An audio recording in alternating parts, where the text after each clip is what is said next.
Hello, my name is Sean Gallagher, 37 years old. I live in Springfield, Illinois, a small town with streets lined with oak trees and rustic red brick houses. I'm not a banker nor an engineer or some kind of executive. By day, I'm a warehouse worker, and when the sun sets, I become a delivery driver navigating my old truck through quiet streets. 2 jobs, 16 hours a day, sometimes more. But I don't complain. This life is my choice because I have Tessa, my kind-hearted wife, and Lila, our 2-year-old daughter with a smile as bright as the sun. They are the reason I get up every morning even when my body feels like it's falling apart. I'm sitting here in the small kitchen of the house we scrimped and saved to buy after years of effort, writing these lines as a way to hold on to memories. The house we bought isn't big or luxurious, but it's the first true home that belongs to us. Every brick, every window frame is steeped in the sweat and hopes of Tessa and me. I still remember the day we moved in, Tessa standing in the living room holding Lila in her arms, beaming, "Sean, this is our home, truly ours." I took her hand and promised I'd do everything to keep it safe, to ensure Lila grows up in a place filled with love, unlike my own childhood. My childhood. I don't talk about it often, but perhaps I should start there so you can understand why things unfolded the way they did. I grew up in Decatur, not far from Springfield, in a house always heavy with the smell of cigarette smoke and the sound of arguments. My father, Patrick, was a gruff man, always carrying the scent of whiskey and bitterness. He used to be a mechanic, but most of his time was spent at casinos or racetracks, gambling away everything he had, and things that weren't his to lose. My mother, Helen, was the heart of the family. She was kind, gentle, but her eyes always held a sadness I only understood when I grew older. She worked at a tailor shop, laboring over every stitch to provide for me and Ryan, my younger brother, while my father squandered money on meaningless bets. Ryan, 3 years younger than me, grew up more like my father than I'd hoped. He inherited that impulsive streak, the thrill for risk, and especially a passion for gambling. As a teenager, Ryan would sneak money from Mom's savings to bet on basketball games and later on worse things. I remember the nights Mom sat crying in the kitchen, holding my hand tightly, whispering, "Sean, you're my pride. You're different from them. You'll do something good." Those words were like a small flame guiding me through dark days. I loved my mother more than anyone in the world. She was the only one in the family who made me feel like I was worth something. Every week I try to drive back to Decatur to visit Mom. Those trips are the most precious moments of my life. I'd sit with her in her small kitchen drinking the strong black coffee she brewed, listening to her stories about the old days when she was young and full of dreams. She often talked about her treasure, a portfolio she said would secure my future. I'd just smile, thinking she was comforting me that it was just money from life insurance or some small savings. Once when I was a kid, she showed me paper stock certificates carefully stored in a metal box under her bed. I didn't understand their value, only that she cherished them like a sacred secret. "One day, Sean," she said, her eyes sparkling, "you'll understand." My life in Springfield isn't glamorous, but it's steady. I start my day at 5 in the morning when the air is still misty. I head to the warehouse where I haul heavy crates, sweat soaking through my shirt. At night, I drive deliveries, weaving through quiet streets, the radio playing old songs Tessa loves. Tessa, she's a preschool teacher with a gentle smile that can soothe any heart. She loves the kids, loves her job, even though the pay is never enough. Lila, our little girl, is the center of our world. Every time Lila runs into my arms calling "Daddy" in her clear, bright voice, all my exhaustion melts away. Then one evening, after a late delivery shift, I got a call from Mom. Her voice was frail, unlike her usual self. "Sean, can you come visit me?" she asked, her voice trembling. My heart tightened. "Are you okay?" I asked, but she just chuckled softly, saying she just missed me. I promised I'd visit by the weekend, but deep down, I had an uneasy feeling. I didn't know that just a few days later, everything I knew about my family would come crashing down. I drove to Decatur on a Saturday morning as the weather turned chilly. The trees lining the road had turned golden, leaves scattering across the windshield. Tessa stayed home with Lila, telling me to bring back some of Mom's cookies, which Lila loves. When I arrived, Mom was sitting in her old armchair, wrapped in the green sweater she often wore. She looked tired, but still gave me a warm smile when she saw me. "My boy," she said, taking my hand. I sat down, talking to her about Lila, our new house, our small plans, but I noticed she wasn't really listening. Her eyes wandered, as if lost in a distant memory. "Sean," she said suddenly, her voice serious, "I want you to promise me something." Surprised, I nodded. "I want you to live your own life. Don't let anyone drag you down, not your father, not Ryan." I laughed, thinking she was worrying too much. "Mom, I'm fine. I have Tessa, Lila. I won't let anyone hurt them." But she shook her head, gripping my hand tighter. "You don't understand, Sean. One day you'll have to be stronger than you think." Those words echoed in my mind the whole drive back to Springfield. I drove through familiar roads, the red sunset painting the wheat fields golden. I tried to shake off the uneasy feeling, telling myself Mom was just tired, that she was only worried because of the endless arguments with Dad and Ryan. But deep down, I knew something was wrong. I just didn't expect that a few days later darkness would descend, pulling me into a storm I was never prepared for. Then the fateful day arrived. I'll never forget that afternoon. Just a few days after visiting Mom, my phone buzzed in my pocket as I loaded the last crates onto the truck. I hurriedly pulled off my gloves, wiped the sweat from my brow, and pressed the phone to my ear. On the other end was Ryan's voice, trembling, choked with emotion, a rarity for my impulsive, brash younger brother. "Sean, Mom, she's not waking up." I froze in the middle of the warehouse lot, my heart plummeting to the ground. I didn't ask anything more. I didn't need to. The way he spoke, the hollow, helpless sound in Ryan's voice, was enough to tell me everything was beyond control. I abandoned everything, jumped into the truck, and sped toward Decatur. The road I knew by heart suddenly felt endlessly long and cold. With every mile that passed, I prayed just one thing. "Mom, please, you have to be okay." When I reached the hospital, the stark white neon lights illuminated the cold hallway. Ryan stood in a corner of the waiting room, his hair disheveled, eyes red and swollen. My father, Patrick, sat on a chair, head bowed, hands clutching his head. I didn't have time to ask what had happened. A doctor approached, his face grave. "Are you Sean Gallagher?" he asked. I nodded, my throat dry. "Your mother. She didn't make it. We did everything we could, but the heart attack was too severe." I stood there, stunned, as if the entire world had collapsed beneath my feet. Ryan burst into tears, but all I could hear was the pounding of my own heart. Dad said nothing, just stood up and walked away as if he couldn't bear to face me. I don't clearly remember how I got through the next few hours. I sat by Mom's hospital bed, looking at her lying there, her face peaceful as if she were sleeping. I held her hand cold to the touch and whispered, "Mom, I'm sorry. I should have come sooner." But she didn't answer. She was gone, taking my entire world with her.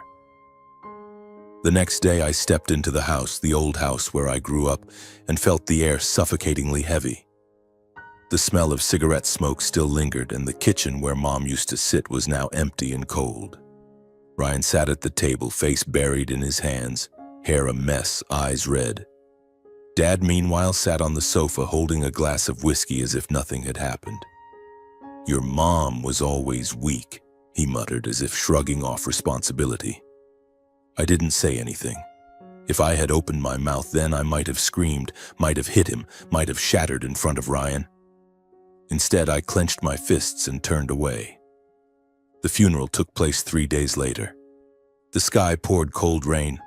I stood by Mom's grave, my arm around Tessa's shoulders, while Lila slept in her arms, unaware of what was happening. Old neighbors, Mom's friends, and a few colleagues from the tailor shop came to pay their respects. They whispered that she was a good woman, someone who quietly sacrificed. I heard every word, each one piercing my heart like a needle. After the funeral, when almost everyone had left, Patrick called me out to the back porch. He stood under the awning, taking a drag from his last cigarette, and said casually, as if nothing had happened, "I know your mom had life insurance. You're the beneficiary, right?" I looked at him. There was no trace of grief in his eyes, just anticipation, like he was waiting for a slice of a pie he hadn't helped bake. I nodded slowly. "Yeah." She left it to me. Ryan stepped closer, his voice hoarse but his eyes gleaming. "Split it, Sean. Split it, Sean. It's Mom's money. She wouldn't want us left with nothing while you keep it all." I looked at the two men before me, my own flesh and blood, yet so painfully distant. I knew if I refused, there'd be trouble. Mom had just passed. I didn't want to argue on the day we said goodbye to her. I also didn't want to worry Tessa or let Lila grow up witnessing a family torn apart over money. "Fine," I said, my voice dry. "I'll split it. Each gets a share, but only this once." They didn't thank me. They just nodded as if it was a given. I knew then that I had opened a door that would not be easy to close later. The days after the funeral, I tried to return to my routine. Every morning I woke at 5 when the air was still misty to head to the warehouse. The clank of metal from the crates, the smell of machine oil, and the sweat soaking my shirt had become part of me. At night, I drove deliveries through the quiet streets of Springfield, where dim streetlights cast a golden glow on the oak trees. But no matter how hard I tried, I couldn't shake the emptiness. Mom was gone, and her final words, "You'll have to be stronger than you think," echoed in my mind like a prophecy I wasn't ready to face. Tessa noticed the change in me. She didn't say anything, but I saw the way she looked at me when I sat dazed at the dinner table, or how she squeezed my hand tighter when Lila ran into my arms. "Are you okay, Sean?" she asked one Saturday night after Lila had fallen asleep. I nodded, forcing a weak smile. "I'm fine. Just missing Mom." Tessa didn't press further. She just hugged me, her warmth a reminder that I still had a family, a home to protect. But that home was soon invaded. 3 months after the funeral, I got a call from Ryan. I was on a break at the warehouse, sitting on an old wooden crate eating a sandwich Tessa had packed. My phone buzzed in my pocket, and when I saw Ryan's name, that uneasy feeling crept back. "Sean, you free?" His voice was hoarse, like he'd just woken up after a long night. "I need to talk." "About what?" I asked, trying to keep my tone steady. "Can we meet tonight at your place? I need help." I wanted to say no, to tell him I was tired, that I didn't want to get tangled in his mess. But the memory of Mom, of how she always hoped Ryan and I would get along, stopped me from refusing. "Fine," I said. "Tonight, 7 o'clock.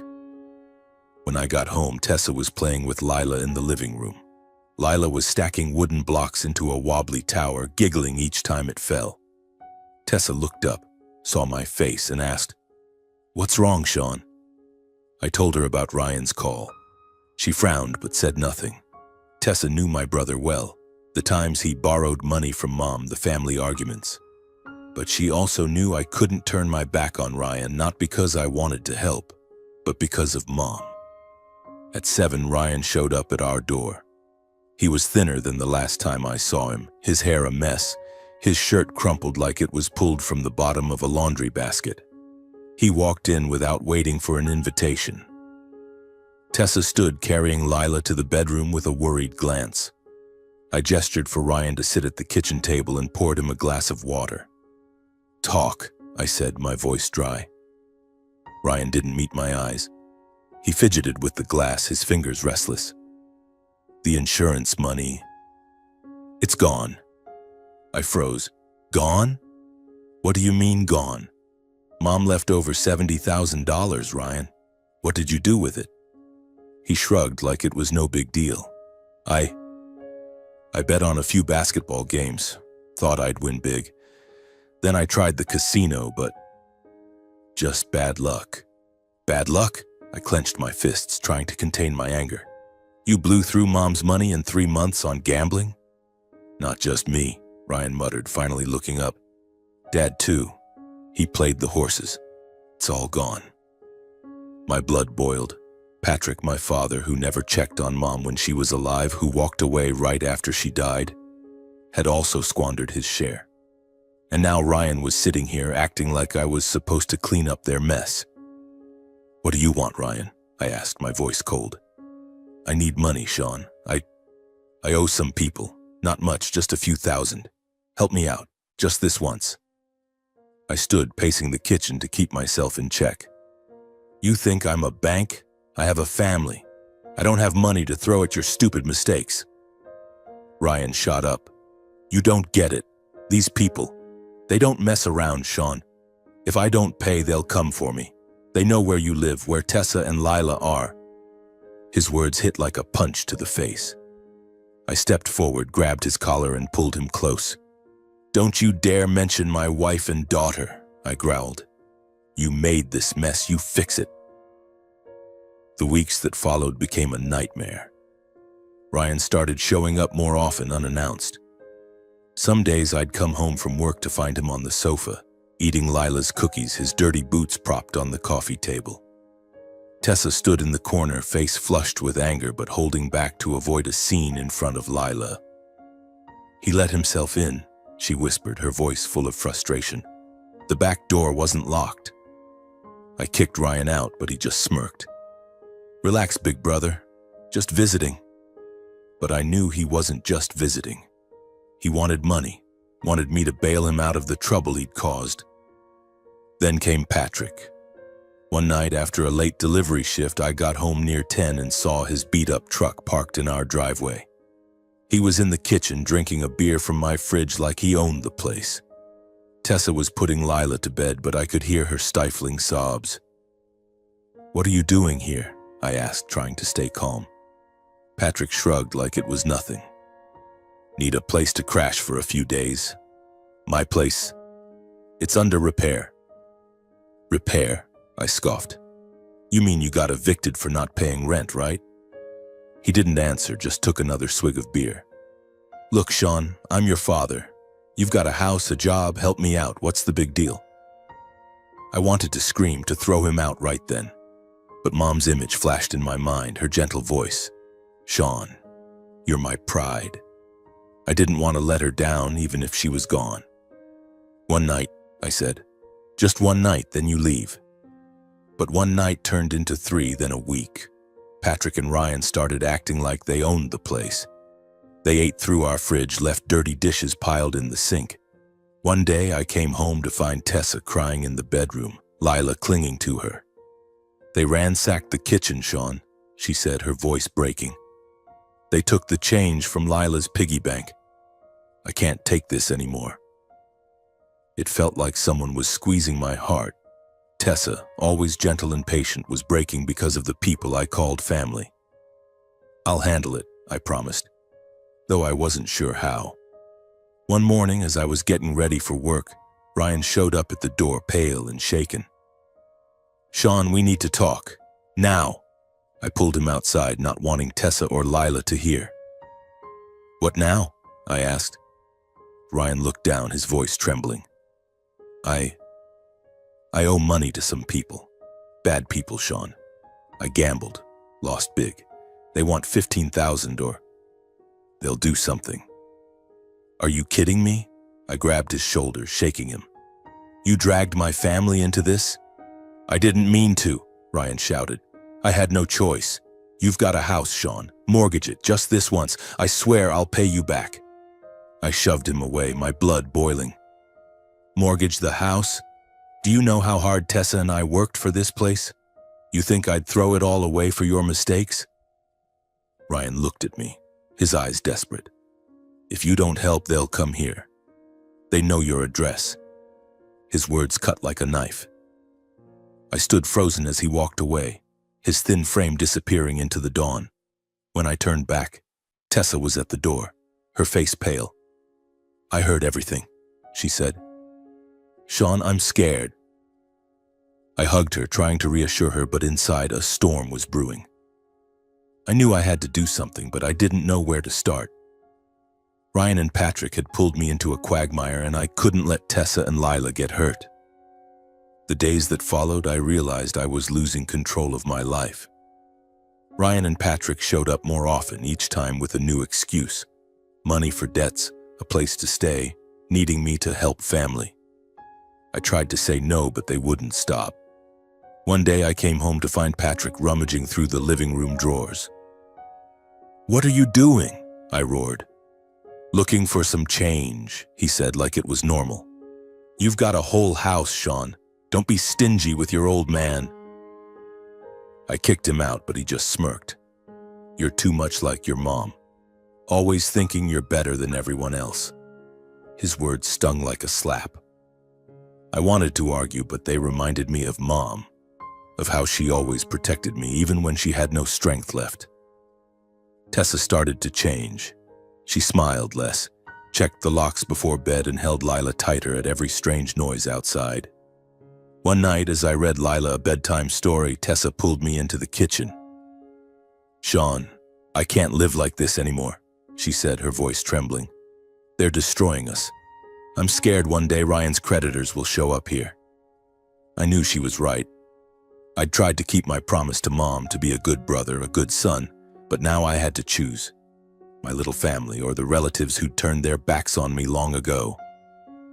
A week later, I decided to confront Ryan. I called him to a small coffee shop on the outskirts of Springfield, where no one knew us. I sat across from him, looking into the tired, desperate eyes of my younger brother. "Ryan," I said, my voice calm but firm, "this is the last time I'm talking to you about this. I'm not mortgaging the house. I'm not giving you another dime. You need to fix your own mess." Ryan slammed his hand on the table, drawing looks from a few patrons. "You think I want this? You think I don't regret it? But I'm out of options, Sean. Those people, they'll kill me." I looked at him, and for the first time I didn't see my brother. I saw a man consumed by gambling, just like our father. "I'll help you one last time," I said. "I'll take you to the police. You tell them everything about the people you owe. They'll protect you." Ryan shook his head, his eyes red. "You don't get it. The police can't help. These people have connections everywhere." He stood and stormed out, leaving me with a cold cup of coffee. That night I couldn't sleep. I lay beside Tessa, listening to her steady breathing, but my mind was flooded with images of Mom, Ryan, and the unseen dangers closing in. I thought about the treasure Mom had mentioned, the stock certificates in the metal box under her bed. Did they really exist? Could they be a way out for me, for Tessa and Lila?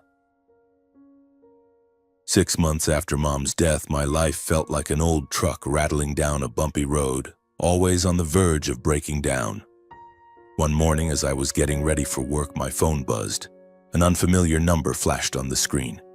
I hesitated, thinking of the man in the black car from a few weeks ago, but I answered anyway. "Hello, this is Sean Gallagher." "Good morning, Mr. Gallagher," a calm, professional voice replied. "I'm Daniel Harper, an attorney with Harper & Associates in Decatur. I'm contacting you regarding your mother, Helen Gallagher's estate. Can you come to my office tomorrow morning? There are some important matters to discuss." I froze, my hand tightening around the phone. "Estate? You mean the life insurance? I already received that." Harper chuckled softly, a sound both gentle and meaningful. "Not exactly, Mr. Gallagher. It's something else. I'll explain when you come. 10 o'clock tomorrow morning, does that work?" I nodded, though he couldn't see me. "Yeah, I'll be there." When I hung up, my heart was pounding. Estate? Mom never mentioned anything beyond the life insurance and those old stock certificates in the metal box. I remembered the time she showed them to me when I was a kid, her eyes sparkling as she talked about her treasure. Back then, I thought she was just comforting me, that it was just some small savings. But Harper's voice, the confidence in his words, made me feel something bigger was waiting. The next morning, I took a half-day off from the warehouse and drove to Decatur. Harper & Associates was in a quiet corner of town, a red brick building with gleaming glass doors. I walked in, feeling out of place in my rumpled work clothes, sweat still lingering on my brow. A secretary smiled and led me to Harper's office. Daniel Harper was a man in his 50s with salt and pepper hair and a sharp navy suit. He stood, shaking my hand with a firm grip. "Thank you for coming, Mr. Gallagher," he said, gesturing to a chair across from his desk. "I know this might be unexpected, but your mother, Helen, left behind a significant estate." I sat down, trying to stay calm. "What estate?" "I thought everything was settled with the insurance." Harper smiled, pulling a thick, neatly bound folder from his desk drawer. "Helen was a very smart woman, Mr. Gallagher. She didn't just leave life insurance. She set up an independent trust, and you are the sole beneficiary." I blinked, unsure if I'd heard correctly. "A trust? What do you mean?" Harper slid the folder toward me, opening it to a page filled with numbers and charts. "Helen started investing in stocks over 20 years ago, back when she worked at the tailor shop. She picked small tech companies, names no one paid attention to at the time, like a little software firm in Silicon Valley or an e-commerce startup. Some of those companies are giants now. Her portfolio is currently worth approximately $15 million. I felt the blood drain from my face. $15 million? I repeated, my voice hoarse, the words barely forming. "You're kidding me, right?" Harper shook his head, his eyes serious. "I'm completely serious. Helen established this trust 10 years ago with the condition that only you could access it. No one else, not your father, Patrick, nor your brother, Ryan, has any claim to it. She signed a very strict contract to ensure it can't be contested." I sat there, stunned, my mind reeling. $15 million. The number was so vast, so far beyond the life of a warehouse worker like me, whose biggest dream was paying off the house mortgage. I thought of Mom, of the nights she stayed up late in the kitchen poring over calculations, of how she always spoke of her treasure with glowing eyes. It wasn't just comfort. It was real. Harper handed me a separate sheet of paper. "Helen also left a note for you." I took it, instantly recognizing Mom's slanted handwriting. It wasn't a long letter, just a few short lines, but they were enough to make my heart ache. "Sean, my dear son, this is my final insurance for you. I know life hasn't been easy, and I know family can drag you down. Use this to build a good future for Tessa and Lila. Don't let anyone take your freedom away. I love you." I folded the paper, tears welling up. Mom had known long ago that Patrick and Ryan would become a burden. She'd quietly worked, invested, saved, just to ensure I had a chance she never had. "Why didn't she tell me?" I asked, my voice trembling. Harper sighed. "Helen knew that revealing this could cause trouble. She wanted to protect you, and she wanted this money disclosed only after she was gone. She chose me to manage the trust with the condition that I contact you only when things were settled." Harper continued. "I know you're facing difficulties. Helen mentioned your father and brother. She worried they'd pressure you. That's why the trust was set up discreetly. But now that you know, you can access the funds whenever you're ready. I'd advise caution. Wealth like this can attract unwanted attention." I nodded, but one thought consumed me. Ryan and Patrick. If they found out about this trust, they'd cling to me like leeches. And those loan sharks Ryan owed, if they caught wind of this money, they wouldn't stop at $15,000. "So, what do I do now?" I asked. Harper pulled out another stack of papers. "You can start by opening an account to transfer the funds from the trust. I can help you plan, reinvest, buy a new house, or set up a fund for your daughter, Lila. But most importantly, you need to keep this quiet, at least until you're ready." On the drive back to Springfield, I drove slower than usual, my mind a mess. $15 million. That money could change everything. Pay off the mortgage, move Tessa and Lila somewhere safe, give Lila a future I never dared dream of. But it could also destroy everything if Ryan or Patrick found out. I thought of Mom's words. "Don't let anyone take your freedom away." She was right. I had to protect Tessa and Lila, no matter the cost. The days following my meeting with Harper, I tried to keep the trust fund a secret. I didn't tell anyone, not even Tessa, the full details of the money. I only told her that Mom had left behind an estate, enough for us to start over if needed. Tessa nodded, but her eyes were still filled with worry. "Sean, what are you going to do about Ryan and your dad?" she asked, her voice trembling. "They won't stop." I knew she was right. Ryan and Patrick had become shadows, clinging to us like vultures catching the scent of carrion. But everything changed one Saturday evening, about a month after my meeting with Harper. It was bitterly cold, with a drizzle blanketing Springfield. I'd just returned from a delivery shift, my body exhausted, my clothes soaked with sweat and rain. Tessa was reading to Lila in the bedroom, and I was taking off my shoes when I heard a loud pounding at the door. Not knocking, pounding, as if someone wanted to break it down. I peered through the small window, my heart racing. Ryan was there, his hair drenched, standing next to Patrick and two strangers. One of them, a tall man in a black coat, stood out. "Sean, open the door. We need to talk," Ryan shouted. The noise drew Tessa's attention. She appeared at the bedroom door, her face pale. "Sean, don't open it," she whispered, clutching Lila tightly. But the pounding grew louder, and I heard Patrick's voice. "Open the door or I'll break it down." I knew I couldn't avoid this. I opened the door, standing firm in the doorway. "What do you want?" I asked, my voice cold. Ryan stepped forward, but the man in the black coat raised a hand to stop him. He looked at me, his eyes sharp as knives. "Sean Gallagher, right? Ryan says you've got money, a lot of it. We're here to collect our share." I clenched my fists, trying to stay calm. "I don't have anything. Whatever Ryan owes you, name the amount. I'll pay it, but don't come here again." The man in the black coat smirked. 15,000? That's just the start. Ryan says you inherited a fortune from your mom. I don't like being played, Sean." Patrick pushed forward, his voice slurred. "Tell us, Sean. Where's the money? Tessa put you up to this, didn't she? That girl always wanted to tear the family apart." I turned to Patrick, my blood boiling. "Shut up. Don't talk about Tessa." But before I could say more, the man in the black coat stepped closer, pointing at my face. "Don't mess with me, Sean. I know you've got money. Hand it over or things will get worse."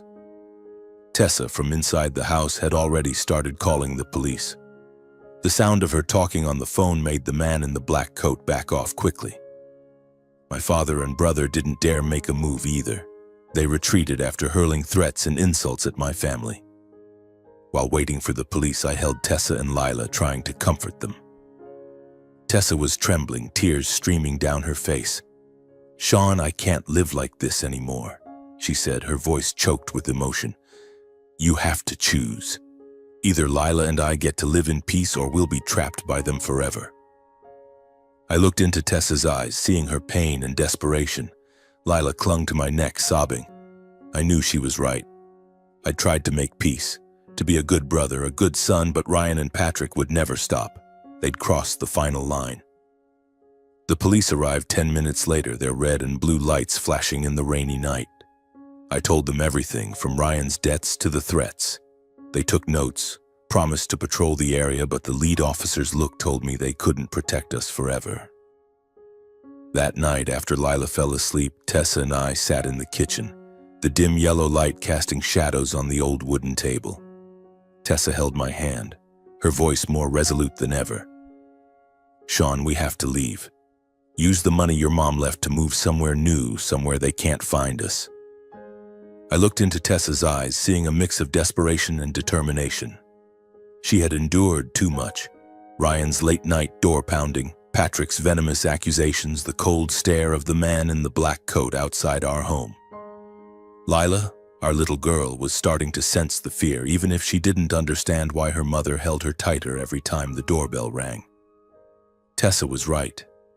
I couldn't let them keep being dragged into the mess Ryan and Patrick had created. Mom had given me a chance, $15 million in a trust fund to build a life of freedom, and I couldn't let it slip away. "Okay," I said, my voice hoarse. "We'll leave. I'll contact Harper, arrange everything. We'll start over, just the three of us." Tessa hugged me, tears streaming down her cheeks. "Thank you, Sean," she whispered. "Thank you for choosing us." But deep down, I knew this choice wasn't easy. Cutting ties with Ryan and Patrick wasn't just about leaving a place. It was about abandoning a part of my past. The memories of Mom, of the days when Ryan and I were kids running through the wheat fields in Decatur, when he wasn't consumed by gambling, when Patrick was still a father, flawed but present. Despite the pain they'd caused, they were still family.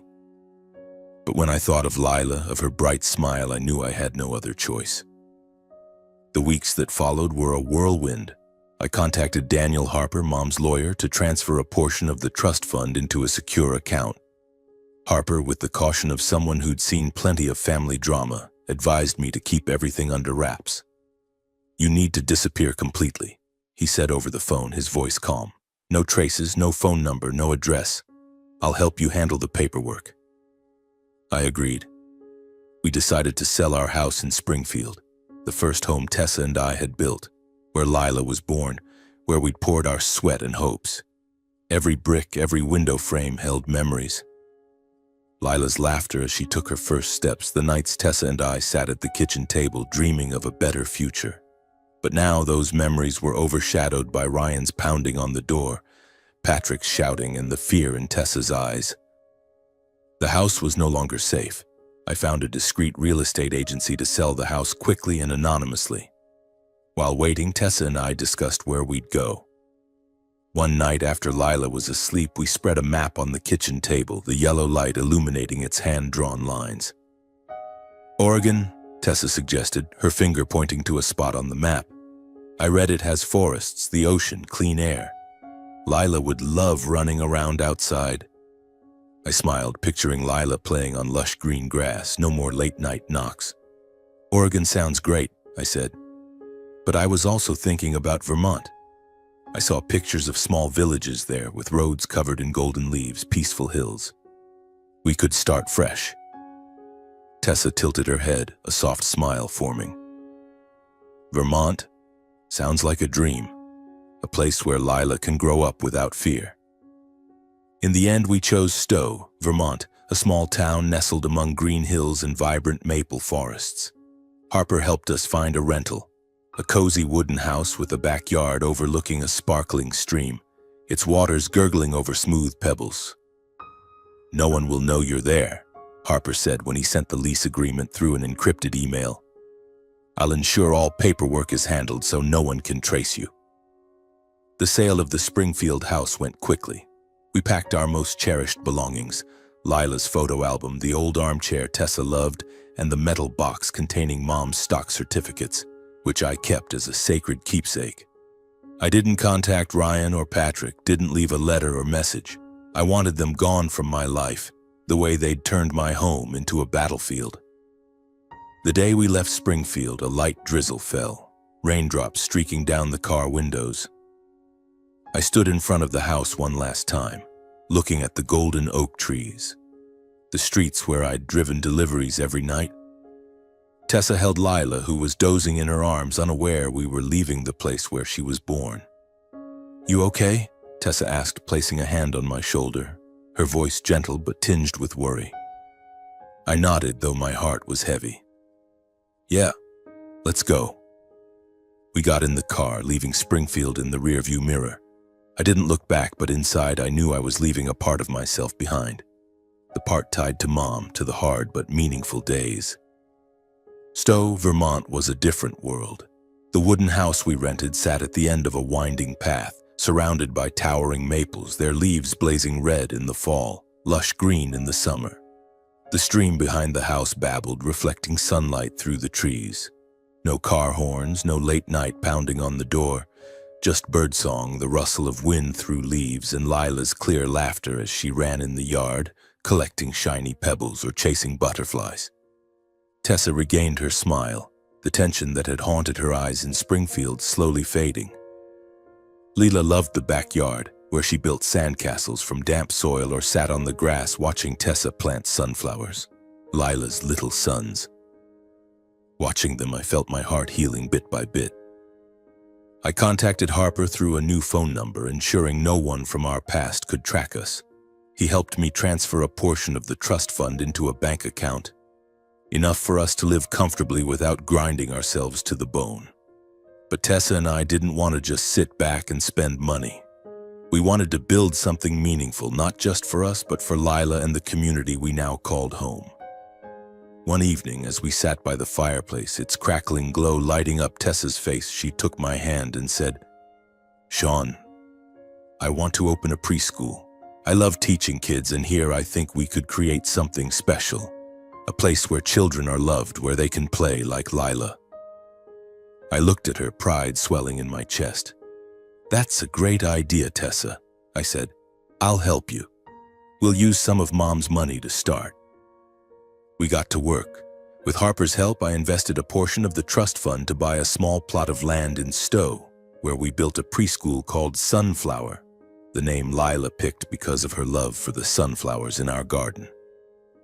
Tessa became the head teacher, designing a creative curriculum with storytelling, painting, and outdoor play among the green hills. I helped with management, repairs, and sometimes played with the kids, pushing them on swings or teaching them to plant seeds. Lila, now 3, was the school's first student, always toddling after her mom, singing nursery rhymes. Our life settled into a rhythm. I no longer had to wake at 5 to haul crates or drive deliveries through cold streets. Instead, I had time to take Lila on walks, read her stories, or sit with Tessa watching the sunset paint the hills. The trust fund money gave us financial security, freedom from the grind of survival. But more than that, it gave us the freedom Mom had hoped for. The freedom to live true to what we valued: family, love, and peaceful days. 3 years later, an incident made me suddenly think of Ryan and Patrick. One morning, I took Lila to Stowe Hospital for a routine checkup. In the waiting room, I saw a young man about my age sitting by the bedside of an elderly man with white hair, frail and lying in a hospital bed. The young man held the older man's hand, gently wiping sweat from his forehead, whispering words of comfort. "Dad, you'll be okay," he said, his voice warm and steady. The old man smiled weakly, his eyes lighting up as he looked at his son. The scene tugged at my heart. I thought of Patrick, of the times he was drunk and yelling in my face, of the harsh words he threw at Tessa. I thought of Ryan, of the days when we were kids, when he was the mischievous little brother trailing me through the wheat fields in Decatur. I had cut off contact with them, but a part of me, the part tied to Mom, to family memories, still wondered how they were doing. Had Ryan escaped the quicksand of gambling? Had Patrick changed even a little? I didn't plan to find them, but the image of the son caring for his father in the hospital wouldn't leave me. I needed to know, not to reconnect, but to fully close the door on the past. After dropping Lila off at home, I told Tessa I needed to go back to Decatur one last time. "Just to see how things are," I said. "I promise I won't contact them." Tessa looked at me, her eyes filled with worry but also understanding. "Are you sure, Sean? You don't have to do this." "I know," I replied, "but I need to for Mom, for myself." I drove to Decatur on an autumn day when the wheat fields glowed golden under the pale sunlight. Mom's old house came into view at the end of the road, but it had changed. The front yard was neat, the fence freshly painted, and a strange car was parked out front. I stopped the car, my heart pounding. The house no longer belonged to our family. Someone had bought it, turned it into their home. I got out and walked to the house of Ms. Martha, Mom's old neighbor. She was watering plants in her yard, her silver hair glinting in the sun. When she saw me, she gasped, setting down her watering can. "Sean, my goodness, when did you get back?" "Just today, Ms. Martha," I said, managing a smile. "How are you?" "The house. Who lives there now?" Ms. Martha sighed, gesturing toward the old house. "A young family bought it 2 years ago. They fixed it up, made it real nice." "But Sean, are you here because of, your dad and brother?" I nodded, my throat tightening. "Do you know anything about them?" Ms. Martha led me into her kitchen, brewing 2 cups of strong black coffee just like Mom used to make. She sat down, her voice low and somber. "Ryan, he was arrested a few months ago. Got caught in a big betting fraud scheme, racked up debts. He's in prison now, probably for a few years." I sat, a mix of relief and heartache washing over me. "And my dad?" I asked. Ms. Martha looked out the window, her gaze distant. "Patrick. He passed away last year in a gambling rehab facility on the outskirts of town. He lived alone, Sean. No one visited except Ryan a few times before he got locked up. I heard he got weak, not like he used to be." I sat in silence, sipping the coffee, its bitterness filling my mouth. I didn't feel joy, but I also didn't feel the pain I'd expected. Ryan and Patrick had chosen their paths, and though they were family, I couldn't let them drag me down with them. Mom had known that, and she'd given me a way out: the trust fund, her note, and her belief that I could do better. "Thank you, Ms. Martha," I said, standing. "Take care of yourself." She took my hand, her eyes kind. "You're like your mom, Sean. She'd be proud of you." Driving back to Stowe, I felt a strange sense of relief. The past was closed, not with forgiveness or reconciliation, but with acceptance. Ryan and Patrick had gone too far, and I couldn't save them. But I could protect Tessa and Lila, building the life Mom had sacrificed everything to give me. One autumn afternoon, as Stowe's maples blazed red and gold, I pushed Lila's bike through a park near our house. "Now 5, she giggled as the wheels crunched over dry leaves. Tessa walked beside me, holding my hand, her smile as gentle as the day we met. The sunset bathed the grass in warm gold. I looked at Lila, at Tessa, and a soft smile spread across my face. We were free from late-night knocks, from threats, from the shadow of the past. But that freedom came at a cost. I still carried scars, memories of Mom, of trying to save Ryan, of Patrick's cruel words. They'd never fade, but they reminded me to cherish what I had. A small family, a warm home, and a life Mom had given everything to make possible. I stopped to tie Lila's shoelace. She looked at me, her eyes sparkling. "Daddy, can I ride faster?" "Sure, sweetheart," I said, smiling, "but I'll always be here, keeping you safe." As Lila pedaled off, her laughter echoing in the sunset, I knew that no matter how painful the past was, I'd kept my promise to Mom and to myself. This is my story, from an exhausted warehouse worker in Springfield trapped by late-night knocks and the shadow of the past, to a man who found peace in Stowe, Vermont, beside Tessa and Lila, in a small wooden house overlooking a sparkling stream. My life now is full, free, with days spent pushing Lila's bike under the sunset, and evenings by the fireplace, listening to Tessa talk about the kids at Sunflower Preschool. But sometimes I wonder if my choice was truly right. If cutting off Ryan and Patrick completely, leaving behind memories of Mom and the old days, was too high a price for the freedom I now hold. I don't know. All I know is that my wife and daughter are happier and freer than ever. For me, that's enough.